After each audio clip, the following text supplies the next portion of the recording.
Good morning, everybody, and welcome back to Money Talks. Money Talks for January 30th of 2025. Gosh, we have not done a Money Talks since December 20th, so we might be a little rusty. I'm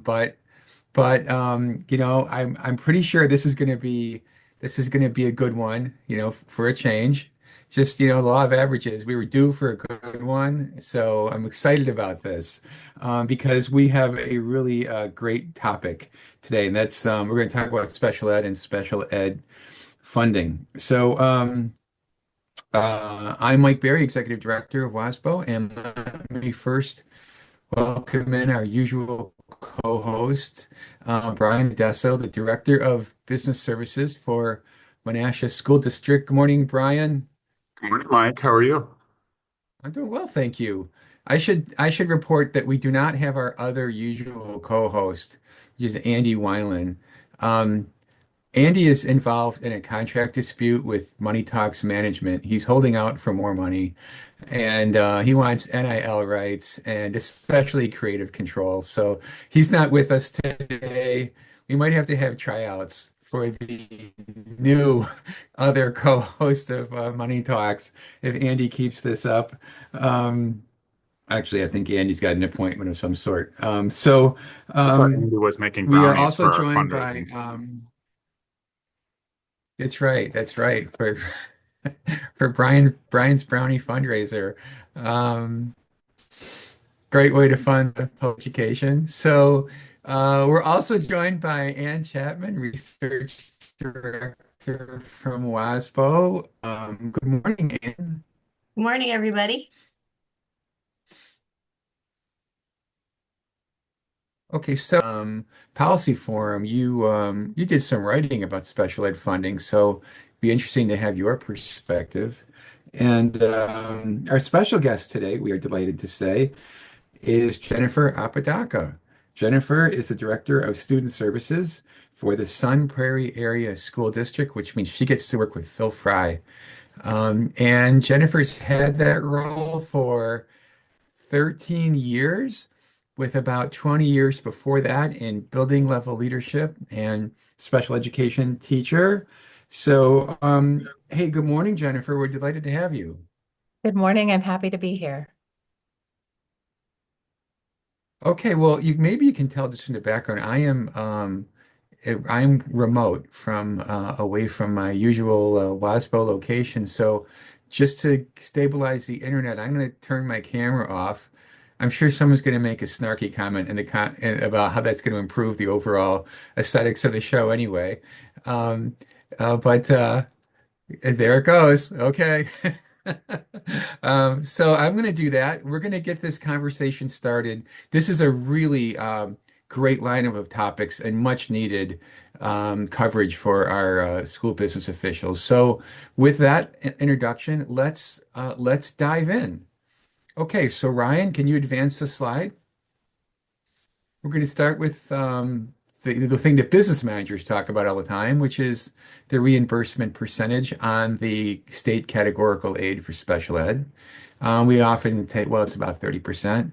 But Jennifer, I want to pitch this question to you first. 30% of what, really? Absolutely. 30% of your Fund 27 in your school district budgets, which are the excess costs associated with educating the students with disabilities in our school districts. Excess costs are those costs of services that wouldn't be there if we didn't have any students with disabilities in our districts. So they're costs that come out of IEPs. And if we didn't have kids with disabilities, we wouldn't be paying for these services in a nutshell. Okay, so it's not total cost. It's not even the total cost of excess cost within the 27 fund. It's 30% of, I guess, what we might call aidable cost. Am I saying that right? Yeah, because you wouldn't get any aid on grant expenditures, and Yeah, it's after federal money has been Yeah. applied. Yeah. Yeah. And thank you, Tara Fritz, for already pointing that out. So, um, yeah. So, we talk about 30%. It's not 30% of total. So you keep that in mind. It's a kind of an argument for, hey, we can be doing a lot better than 30%, right? So we're going to return to that subject in detail as we move along, but I want to establish that right away that we're really talking about aidable costs in the 27 fund when we talk about reimbursement. But before, we start talking specifically 27 fund, let's, Jennifer, I'd really like you to take this on because I think this is a really important concept. Just the relationship generally between core instruction and special ed and how they affect each other. Yeah, absolutely. So students with disabilities are students that are educated in our core first. And so when we're talking about students with disabilities, we're talking about educational disabilities, meaning that these are diagnoses, these are categories that we decide locally within our districts following criteria. And one could argue that needs don't become apparent until the student is struggling so significantly in the core or in our universal system that they need more. So I think what's really important to remember is that the stronger our core, the more effective our universal instruction is for all students, the less specialized instruction we actually wind up needing for students. Said another way, the more reflective the core is of the needs of all of the students in the community, the more specialized special education can be. Right, right. Jennifer, would that mean so like when I'm in leadership meetings and things, there's some terms that maybe I don't know because I'm not, I wasn't a former teacher like many of my colleagues, and some were a long, long time ago. And, there's a lot of talk about interventionists and, coaches and things. I'm assuming that's kind of what you're talking about when you're talking about, having that strong core instruction, that we're providing those supports to students kind of before they get to special ed, that we're not just it's not a goal for us to get kids into special education. It's a goal for us to keep them really in the core instruction and providing those supports at that level. Would that be correct? Absolutely. Yes, that was very, very well said. Something you may also hear, like the umbrella terminology for everything you just talked about, is that equitable multi-level system of support or response to intervention. All of that is core. All of that happens pre-referral, pre-special ed. So the better that system is, the more specialized special ed can be. And ideally, the fewer students need that level of specialized service. Boy, Jennifer, when it comes to some razzle dazzle terminology, you directors of student services really have it. I remember being a young business manager thinking, what was all that? Especially because business managers live in a more siloed world. We're almost compelled because of Woofer to think in terms of the general fund silo, and then there's the special ed silo. And I guess on the ground or in the classroom, it's really not that way, is it? No, it's not. In fact, the less siloed we are, the more it benefits our students and the better outcomes we wind up getting. Right. Um, so that I think is a nice segue into talking um, about special ed categorical aid at the state level. Um, I think most of the business officials look at this issue and see it expressed as the interfund transfer amount coming over from Fund 10 to Fund 27 to balance the 27th fund. Um, and and and they can see the sort of financial pressure it places on the general fund, and it's kind of how we think of it. Um, so we think, well, if the special ed reimbursement percentage were more reasonable, certainly higher than the current 29.6%, that would take a lot of pressure off of the general fund. That's kind of the construct that usually business managers have when they talk about this. So for that reason, the number one funding priority for School Administrator Alliance, and I think it's school boards as well and other advocacy groups, is to get that reimbursement rate up to at least 60%. But of course, there's always pushback.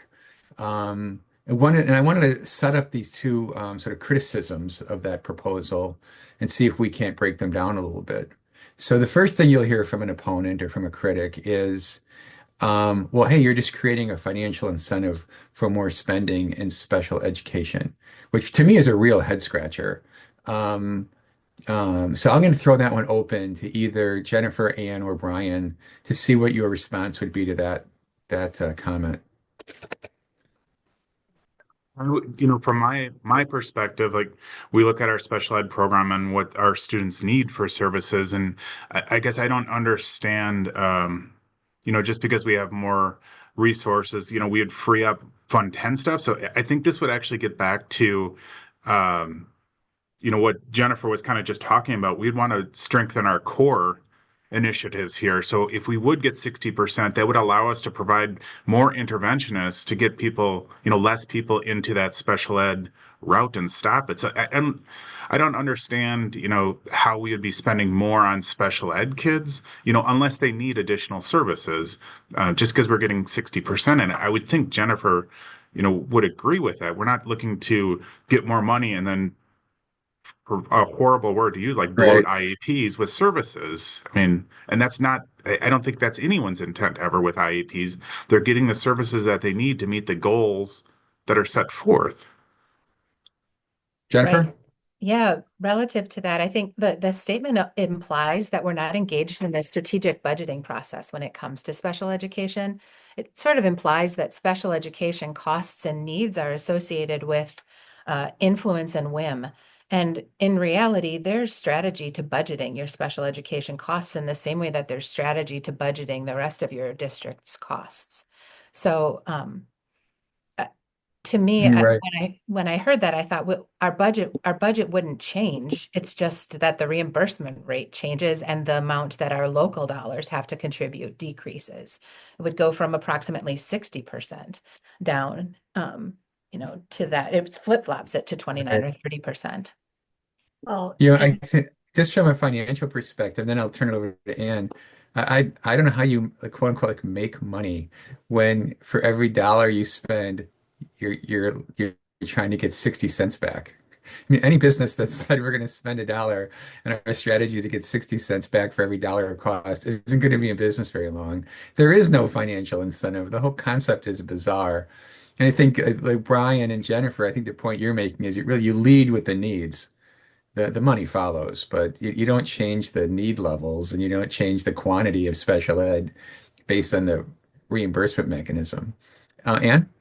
I was just going to make the comment that let's say you had some kind of let's say it somehow made sense for you to just randomly identify a kid to get special ed money. I mean, it doesn't financially make sense. You're getting 60 cents on the dollar for identifying a kid with needs, randomly or whatever. So, um, yeah, it just doesn't make sense to over-identify from Yeah, even from a financial perspective. it's really kind of an annoying argument, one we shouldn't have to counter, but we thought we'd put it out there because we hear it once in a while. It's Mike, usually I'd like it's to, not even I- it's kind of a cynical thing to say. Go ahead, It is, Brian. and also I think we have to remember that there's an evaluation process and established criteria to determine eligibility for special education. And so not just any student can apply. You have to meet a threshold of need related to criteria. and I just want Right. to address the whole MOE part of that. We've heard from the state legislators that we're not going to meet MOE, and I guess locally, again, we've just demonstrated we're not going to cut back. Well, they're saying that we're going to spend more on special ed, so I don't know how we're going to fail maintenance of effort. And since they say that we're going to fail at maintenance effort, they must think that we're going to be pulling funding back. So I'm confused if we're raising our special ed funding or cutting it back because it seems like both. And at the state level, they have an MOE also. And I can understand this one because Mhm. what they're really saying is if we move you up to 60%, we actually want to cut you back in future years, but oh, we can't do it. So they're kind of saying the quiet part out loud for people that Mhm. understand. So really they're saying like, sure, we may be able to fund it now, but we're not going to fund special ed in the future. So we're going to fail maintenance of effort. I mean, that's really telling on, Mhm. the dedication that the state has to our kids, especially in this area. And that's really concerning to me because local school districts will not have a problem with MOE. We will No, not fail it. because they're already like MOE is just what are you spending on your kids with disabilities? It doesn't matter what the revenue source is. Fund 27 is Fund 27, whether it's pulled from Fund 10 or not. So we're going to spend what we need to spend to take care of our kids. That's sort of another retort to why over identification is there are built-in safeguards, there are built-in processes that just don't incentivize over identification. But on the state level, yeah, there's much more of they would be putting a commitment out there that they have to stay with, which is like, why would you say you didn't want to continue to support students with disabilities? But you're right, Brian, I think they are kind of saying that out loud. And remember Right. too, I mean, that there's those 4 tests, and we wouldn't pass all 4 tests with this, but you don't have to pass all 4 tests. Um, so, I mean, just remember that when we're thinking about maintenance of effort. Right. As long as you, I mean, it seems like the most obvious test would be the total 27 fund spend, which would be unaffected by any, revenue change. So I wouldn't worry about MOE at the local level. I think, Brian, you said it really, really well. If at the state level, if you're saying we don't want to make a commitment to fund at 60% because we might have to actually sustain that effort. I mean, come on. Like you said, that's the quiet part out loud. And I think what's frustrating for me is we're not talking about something like tourism dollars here. We're talking about special education. If you're not willing to make a commitment to that, then you got to recheck your priorities. So yeah, I'm really I put those slides up, or we did, just to knock them down, right? Because all of those of you who are presenting budgets at school district level, you're likely to hear a comment or two like that, maybe from an audience member, maybe even from a board member. So it's good for you to know kind of what's the background on all of that. So let's move ahead and let's talk some state budget lingo. Um, we bring this up because the state categorical aid for special ed is funded on a some certain level. And Anne, since you are our key policy person, you want to take on first just the definitional challenge of some certain versus some sufficient and how it applies here? Sure. Yeah. So some certain and some sufficient are two terms we use in the state budget to signify the sort of the way a state appropriation is going to work. Some certain appropriation is a fixed dollar amount that the legislature says this is what this is for.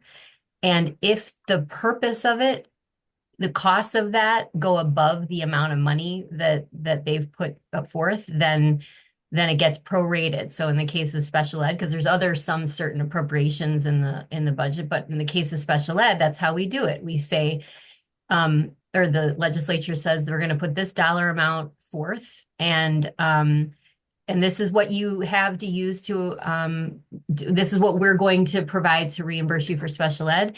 And as we've seen over the past many, many years, the amount of need far exceeds the dollar amount. So it just gets prorated. And so even if the appropriation stays flat for years, like it did for about a decade, if the needs go up or the number of students, if the costs go up in any way, the reimbursement just goes down. And the other way they could do it, and so when that happens, and so like last budget, the 23-25 budget, they put an appropriation forth and they said, we estimate this will reach about 33.3% of the special ed costs. Well, it turned out even lower than that. It was 32.4 by the end of the year. And that was up from 31.7. So that's what we got in the last state budget, 31.7 to 32.4. The other thing they could do is say, here is the percentage that we want to guarantee because this is what school districts would need to sort of have stable, predictable funding, especially given the fact that anything below 90 or 100% will cause money to have to get pulled from the core. And so that is some sufficient. That would say we're going to guarantee 60% no matter what a district's costs are, they know they'll get 60% reimbursed. And just as an aside, the way we fund the special needs voucher for private schools is some sufficient. I just want to add, Ouch. I think this is a real way for the state to show what they prioritize in Mhm. the budget overall. Because, I know in the last biennium, this pertains to us, but the farmers around our state were very upset because they understand these concepts and they're funded with some certain. And aren't we the dairy state? And yet we don't even fund farmers to some sufficient so they have the money that they need. And they just brought it to light that somehow vouchers are the number one priority in the state over everything else or almost everything else. And then everything else just kind of falls out with whatever money's left over. So, I mean, it's just a really telling tale for me.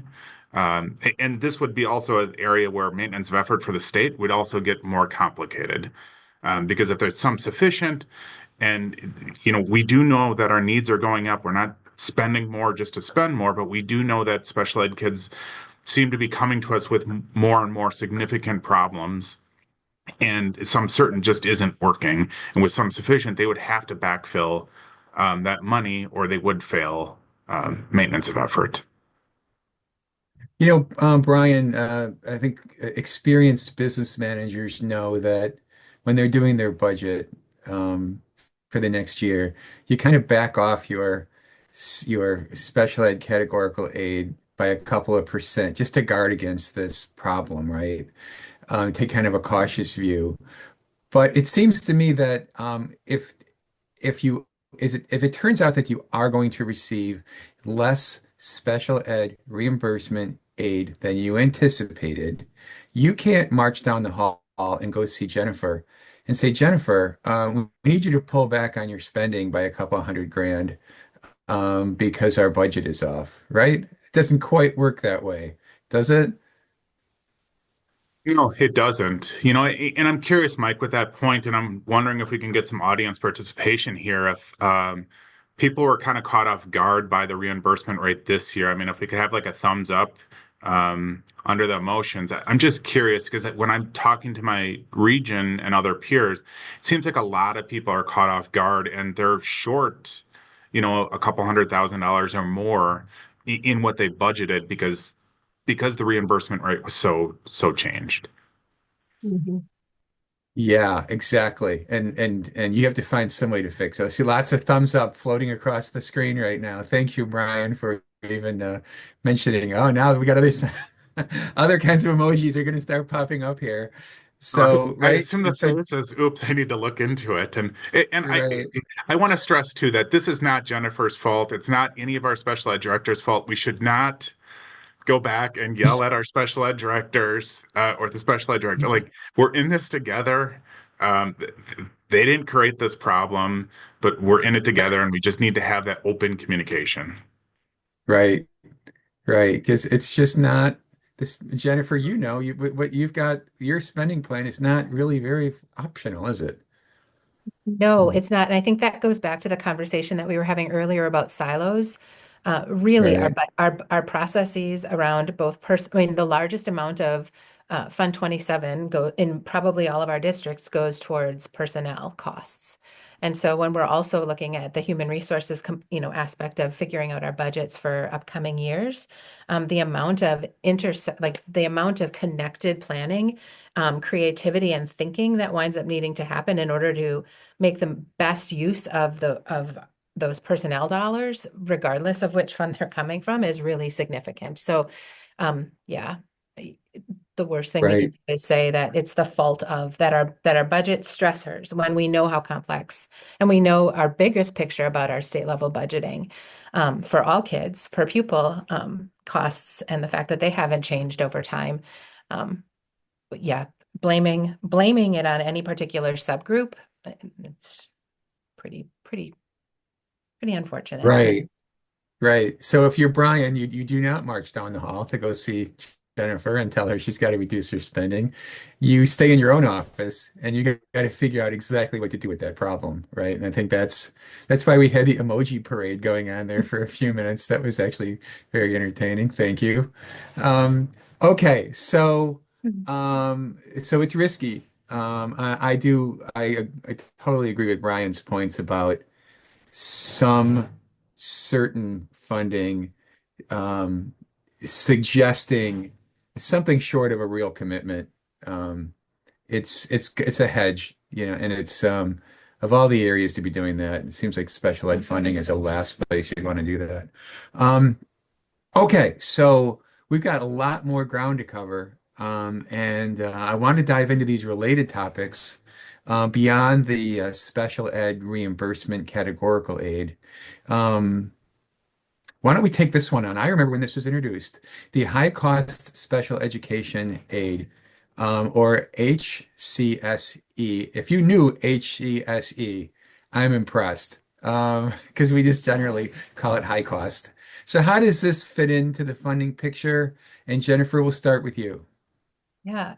So high cost special education aid is an optional aid program where districts submit claims for costs associated with educating students with really significant disabilities, students who might cost greater than $30,000 to educate. The claims are submitted the year after the expenses are incurred, and they're paid out in the June after the expenses are incurred. And they're paid out from a fixed pot of money that's held at the state level at about a 90% reimbursement rate. But then those costs are that rate is further prorated based upon the number of claims that are being made from across the state to that fixed pot. Which then means that anything that's not covered underneath that high cost is left to either your local or your federal funds to wind up covering. So it's another form of state aid that we receive, and you have to apply. Yeah. I think for a lot of especially younger business officials or younger or inexperienced special ed directors, there's this kind of a high threshold for understanding this program, being able to track the data, getting the reports in on time. I remember in the early years of this program, um, you'd think, okay, the districts that are going to have the largest share of this money are going to be the big urbans, right? Milwaukee, Madison, and it wasn't. It was small suburban districts that had a really good business manager and a really smart student director of student services, which is not really what we're after here, right? This always just struck me as kind of the ultimate Band-Aid approach to special ed funding, and I wish we had a more integrated approach than this. This looks like I don't know what to call it, but other than a Band-Aid. Yeah, the process for applying for this aid or reimbursement is extremely complex and Right? requires crazy data collection and tracking systems. And it requires administrative support and partnership then between business services and special education that has to be really wired together. And like you said, depending upon the the level of expertise and knowledge, that can take a little while to develop that level of collaboration and understanding, especially when the process changes pretty regularly. It's gone through some pretty extensive changes in the last 3 years. This Right. is one. Go ahead, This Brian. is also one that you can actually apply some strategy to, and my friend Becky Hansen over in Kimberly has stressed this a lot on, you know, how that first 30,000 can be, funded out of a grant, and then after that, that can go to high cost aid. We weren't in the situation a couple of years ago that we just had that many people. I know a lot of people like to just throw all the high cost stuff into flow through into the grants. Which might be all right depending on how many you have or how high of level. But like we have a ton of placements this year. Like we're up to like 13 or 14 placements. And I'm well over $1.3 million and we don't have that much in flow through. And it just makes obviously high cost aid is going to fit into that, but I'm just worried about all the other districts across the state probably are also seeing something similar. So we talked about that fixed pot of, money, and it's probably not going to be 90%. It'll probably be 70 or something like that. Yep. Well, it's actually like down at 25 or 26 in reality. Yeah. And you already just know, like, we all just need to start drinking. You could have lied to us. Honestly, and that made me catch my breath. I didn't I'm realize it was so that low. sorry. What do you mean start? In here. That's right. I know they don't talk this way on WCAS webinars, that's for sure.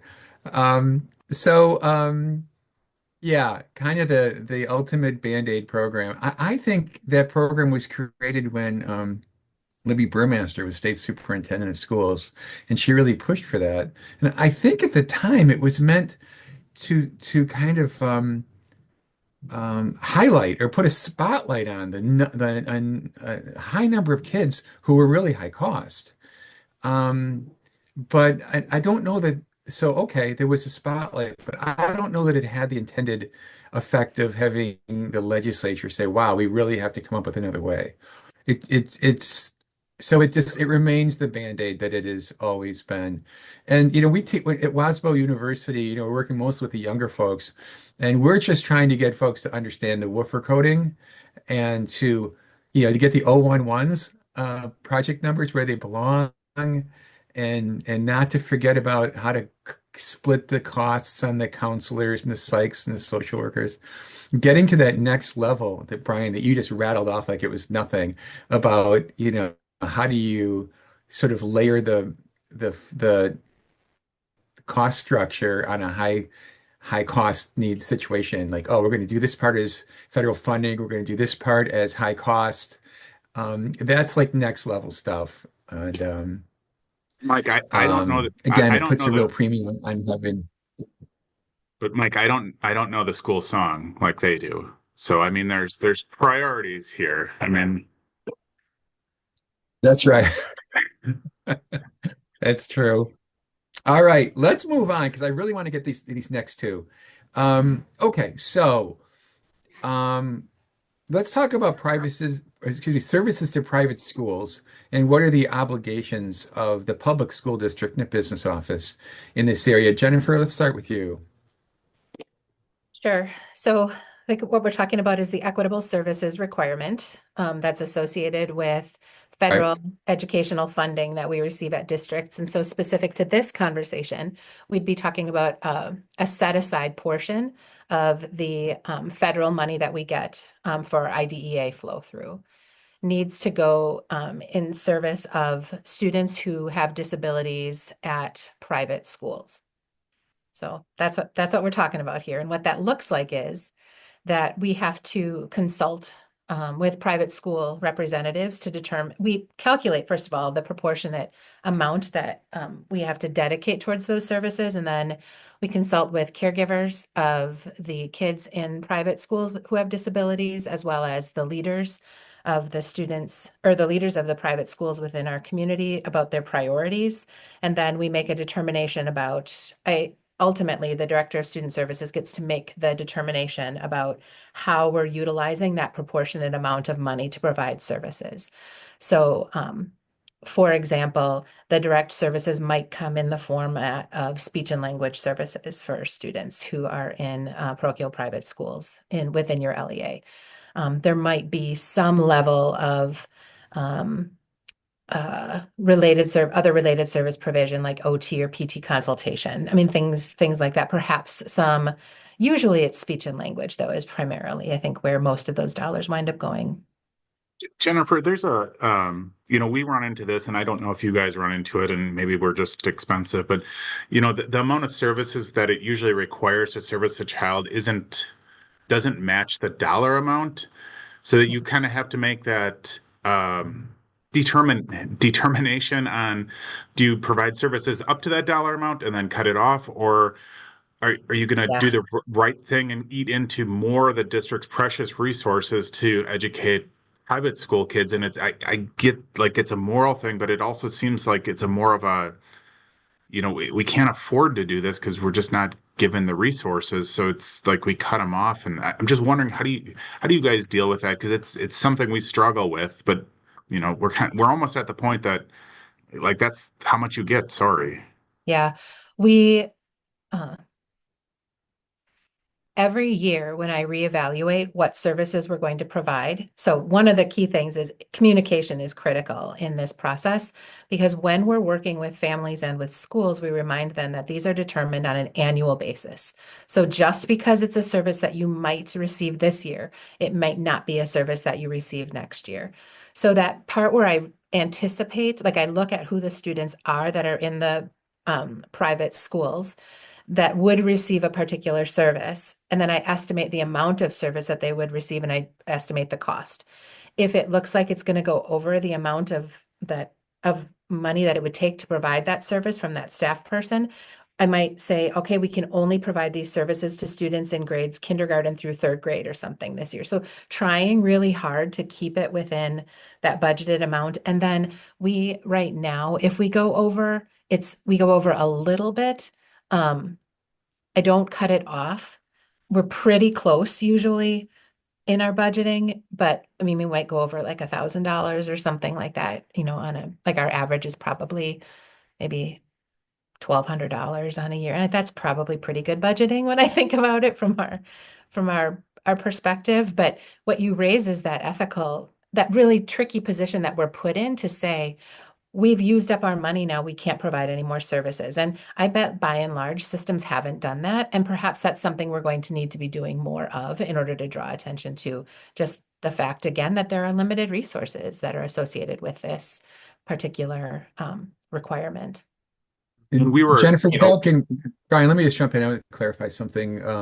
Jennifer, that initial allocation or that sort of decision of how much of this money needs to be allocated to the privates, what is the factor that determines that? I knew you were going to ask me, and I don't know it off the top of my head. I'm really sorry. Okay. It's, Okay. I haven't internalized that because it's numbers, and I internalize Well, that. So I so always that you have to realize go back to my processes. Yeah, I'm sorry, you're but gonna, okay. I'm sure that Brian could speak to that. Well, we're gonna have to make you come back on Money Talks again. That's gonna be your penalty. Yeah. Go ahead, Brian.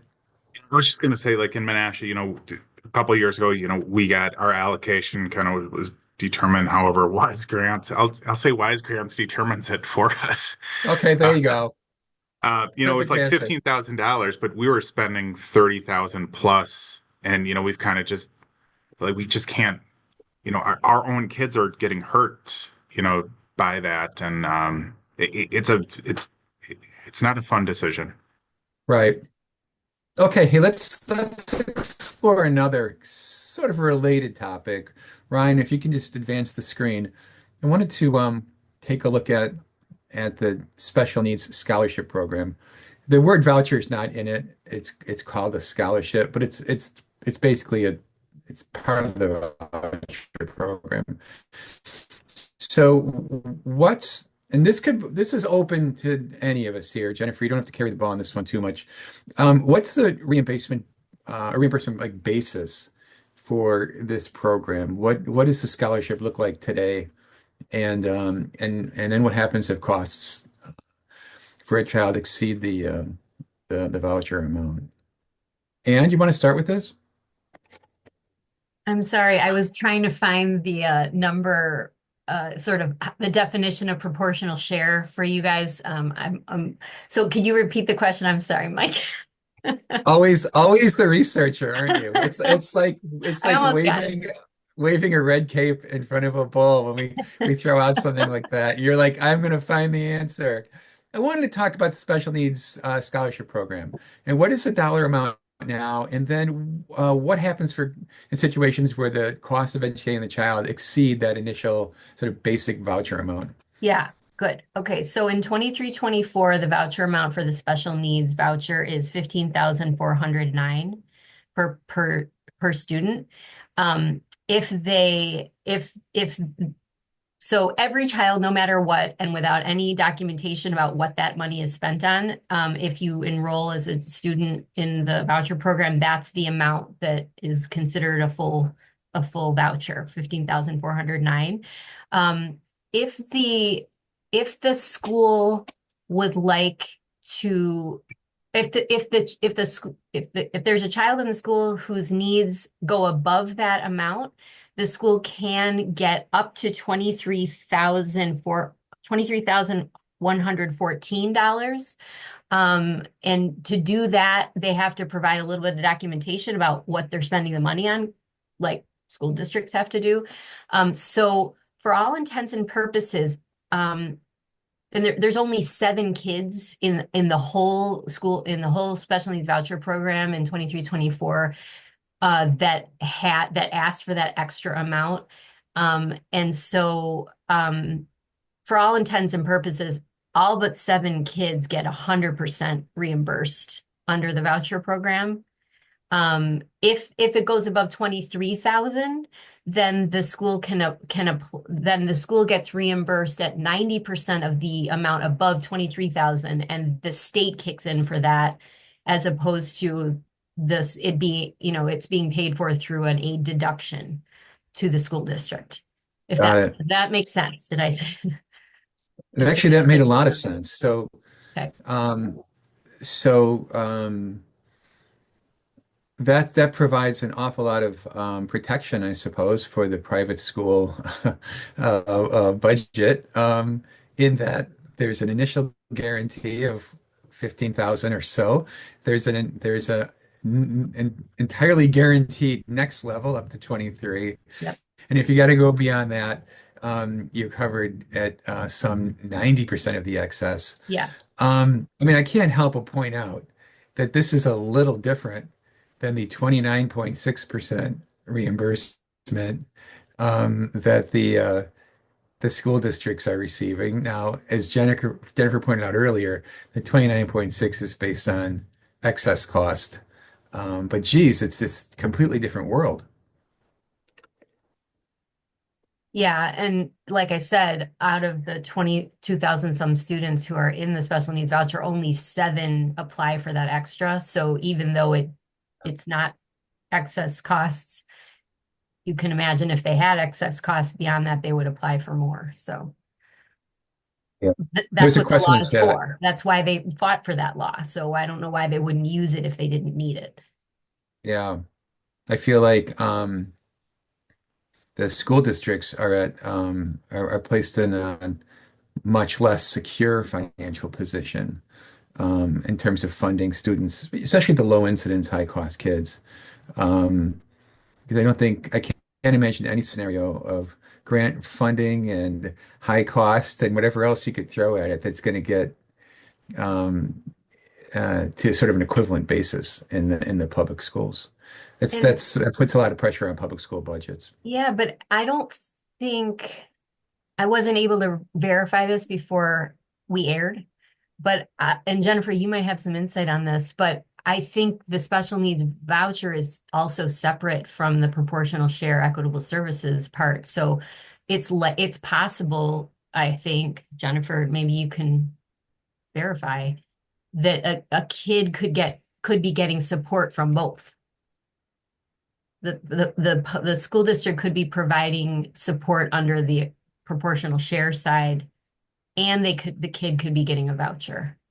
Well, that could be happening. And what I was going to say, Anne, is from the seat that I sit in as a director of student services, one of the things that I monitor carefully is the eligibility, maintaining eligibility for students who are in private schools.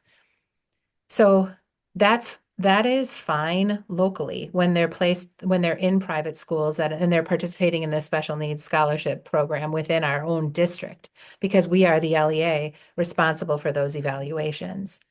But when I have a student that's placed in another LEA, like in a private school in another LEA, that school district is responsible for the ongoing evaluations for students that are in their schools in their private within their locality. And so the level of collaboration that has to happen between districts when you want to make sure that appropriate eligibility determinations continue to be made for students who are receiving the special needs scholarship voucher, is, I find it tricky. Because I'm not a supervisor, for example, of the people who are doing the evaluations or determining the eligibility.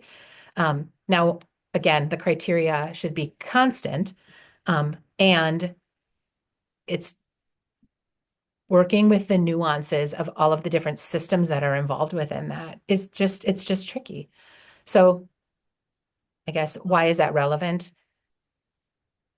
Yes, if the school is in your district, you could be providing those services. You could be providing special education services under your proportionate requirement to those same students who are receiving money through the special needs scholarship program. That's also something that I look at carefully around, like, what are we putting our equitable service amount to? So it's just a lot to be really aware of that I think can be easy to overlook. Right. I know it's frustrating for school business officials because the voucher program, including special needs scholarship, goes on the local levy. And without a lot of 100%, let's say without 100% transparency into tracking those costs and there's just a little lack of transparency there that I think is frustrating. Um, okay.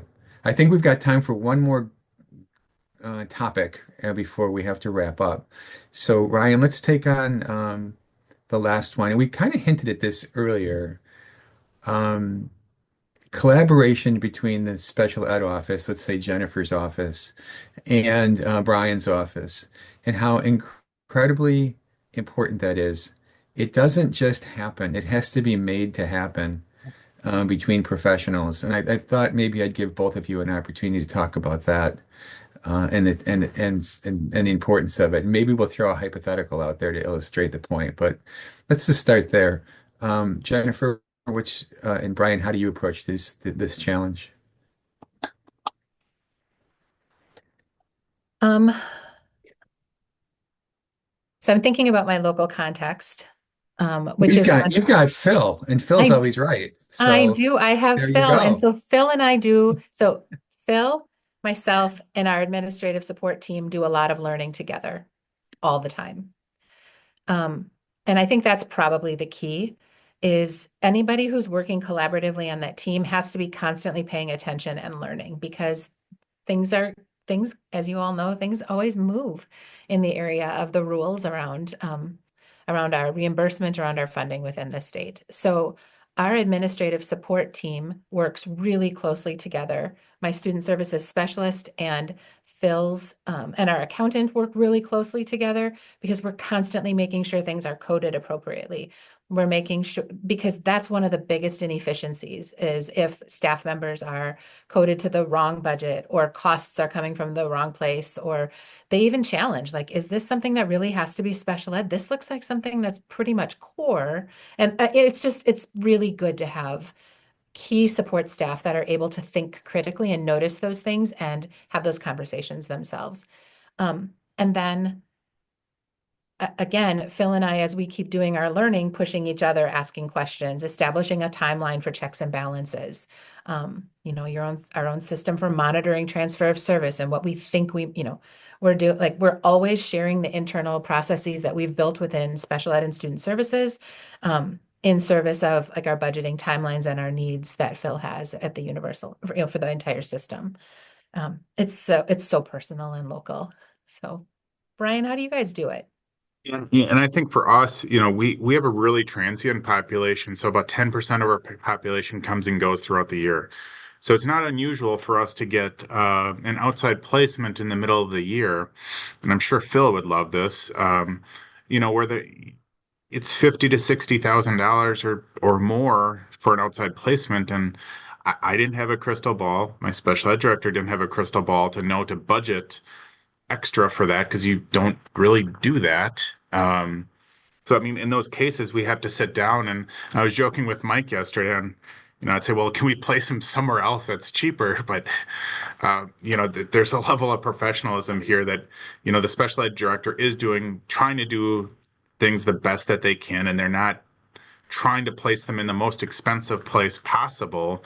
Um, but you can have those discussions and um, to say, hey, is this really where they should be placed? And usually it is where they should be placed. But from our perspective, it's a lot of money, and I'm sure from Jennifer's perspective, it's also a lot of work, and we may not even have the staffing for it. So it's going to be a lot of money, maybe either way.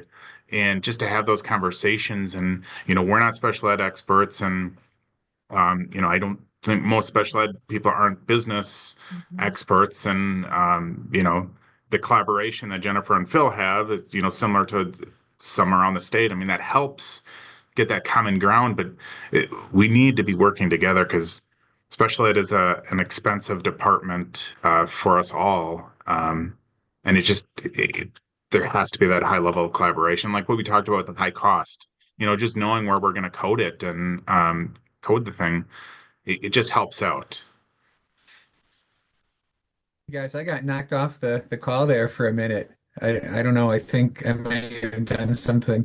Uh, I may have kicked the cord underneath the desk or something. But glad to rejoin. I I think for especially for emerging business managers for first half of your career, setting that regularly scheduled meeting maybe once a month between you and your number one like person and the same with Jennifer's staff. There is no shortage of things to talk about, right? Just from the grants to the how people are coded to high costs to who's out on tuition. Student special ed's transportation, of course, is incredibly complicated. It's probably one of the best things you can do as a young administrator to really understand the way to, how the business office can serve the overall needs of the district. This is a place where you can really add value if you invest the time and invest in the learning necessary. I mean, there's certainly a financial incentive as well because you can maximize your reimbursements and maximize your grants and so on. But there's also just the value of doing good work and serving kids better. Um, we certainly can't have Brian storming down the hall to go see Jennifer and saying, "What's going on with these expensive kids?" That doesn't work, right? It requires really high level positive collaboration. So we really want to encourage that. And Jennifer, maybe you can invite me onto a WCAS webinar and we can tell all your colleagues that they need to go help collaborate with their business officials. What do you think? I think that sounds like a great idea. I would love it. Okay. Very good. Okay, guys, before we wrap up, any closing comments from Anne or from Brian? No, I just thank Jennifer so much. I mean, special ed is a mystical department for most of us, and we just know that it's like like when your kids come to you, your wallet just belongs to them, and I think a lot of us feel like the wallet just belongs to special ed. I, I'm just saying what I feel, and but I mean, our students need a lot of help, and unfortunately, it's not cheap, and we want to provide them the best service we can. Yeah. Right, Thank and you. I know that you do. Yeah, Anne? Jennifer, I just want to thank you so much between this conversation and the conversation we had to get ready. I feel like you provide so much insight and important sort of zooming out that these are all our kids, and these school budgets are not about, well, we're put in the position of having to put a patchwork together, and that can cause us to think in siloed ways. But overall, I think it just underscores what we're saying in my role, talking about what we need out of the state budget. And our priorities are we need more revenue limit and we need more special ed. And that's because that's what would support all of our kids. Anyway, I've learned a lot from you. Thank you so much. Yeah, Jennifer, I want to thank you as well. I think especially for, again, I keep saying this for our younger business officials, sometimes we can fall into the trap of talking about, oh, these costs and oh, special ed's killing us. Yeah, we have to use much more asset-based positive language around this. One of the things that public schools do incredibly well is they serve every kid, no matter what. Yeah. And we are really good at special ed services, and we should be proud of it. And so I always want to keep that it's something we're great at. So we should really champion that. So thank you for joining us. I'm sure this has been super helpful, and it's just been a fun conversation. So hopefully we'll see you on Money Talks again down the road. And in the meantime, go say hi to Phil Fry, our colleague. Folks, we're going to wrap it up here. We will see you again in February. And okay, that last emoji was definitely Ross McPherson. But I want to thank everybody and happy Friday and happy weekend. And that's it. We're out. Great Bye. weekend. Bye.